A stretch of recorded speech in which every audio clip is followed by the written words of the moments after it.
محرم الحرام کا مہینہ جب سے کائنات بنی ہے یہ بڑا عظمت والا مہینہ ہے، حرمت والا مہینہ ہے، اور اس کے الفاظ کا مفہوم بھی یہی ہے محرم الحرام۔ اس میں خاص طور پہ یوم عاشوراء کا دن بہت ہی عظمت والا دن ہے۔ اسی دن آسمان و زمین کلام آدم علیہ السلام کو بنایا گیا۔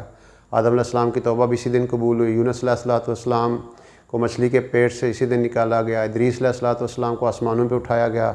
نوح علیہ السلام کی کشتی جودی پہاڑ کے ساتھ لنگردار اسی دن ہوئی، اور ابراہیم علیہ السلام کے لیے آگ اسی دن ٹھنڈی کر دی گئی۔ اسماعیل علیہ السلام کی پیدائش بھی اسی دن ہوئی۔ یوسف علیہ السلام کو قید خانے سے نجات بھی 10 محرم کو ہوئی، اور ملاقات بھی یعقوب علیہ السلام سے آپ کی بڑے عرصے کے بعد اسی دن ہوئی، اور موسیٰ علیہ السلام اور ان کی قوم کو فرعون کے جو عذاب سے نجات اسی دن ہوئی۔ اسی وجہ سے جب رسول پاک مدینہ منورہ تشریف لائے تو یہودی 10 محرم کا روزہ رکھتے تھے، تو آپ نے اپنے ساتھیوں سے کہا کہ ہم 9 اور 10 کا رکھیں گے یا 10 اور 11 کا رکھیں گے، کیونکہ ہم موسیٰ علیہ السلام کے زیادہ ماننے والے ہیں۔ اور یہی دن ہے جس میں موسیٰ علیہ السلام پر تورات نازل ہوئی، سلیمان علیہ السلام کو بادشاہت ملی، اور ایوب علیہ السلام کی بیماری سے نجات نصیب ہوئی۔ اور یہی وہ دن ہے جس میں عیسیٰ علیہ السلام کی پیدائش ہے، اور اسی دن آپ کو اٹھایا بھی گیا آسمانوں کی طرف۔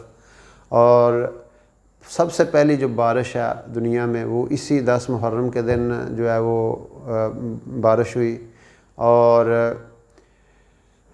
یہ 10 محرم کے دن ہی قریش مکہ جو ہے غلاف کعبہ بیت اللہ پہ ڈالا کرتے تھے، یہ ان کی روٹین تھی۔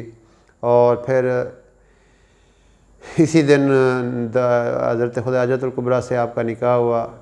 یکم محرم کو عمر رضی اللہ عنہ کی شہادت بھی ہوئی، اور سب سے بڑا جو واقعہ جو چھا گیا وہ آل رسول کی شہادت ہے۔ 10 محرم کے دن کربلا کی سرزمین نے آل رسول نے اسلام کے لیے، حق کے لیے، اور دنیا کے اندر حق کو وجود میں دینے کے لیے اپنی جان تک قربان کر دی، اور دنیا کو یہ سبق دے گئے کہ اللہ کے لیے سب کچھ قربان کیا جا سکتا ہے، مال بھی اور جان بھی، اور اپنی ساری توانائیاں بھی اللہ کے لیے قربان کی جا سکتی ہیں، اور باطل کے آگے سر نہیں جھکایا جا سکتا۔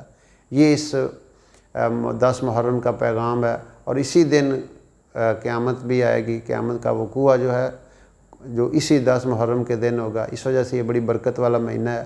اللہ رب العزت ہم سب کو اپنے نبی علیہ السلام اور اہل بیت اور آل رسول کی تابعداری نصیب فرمائے۔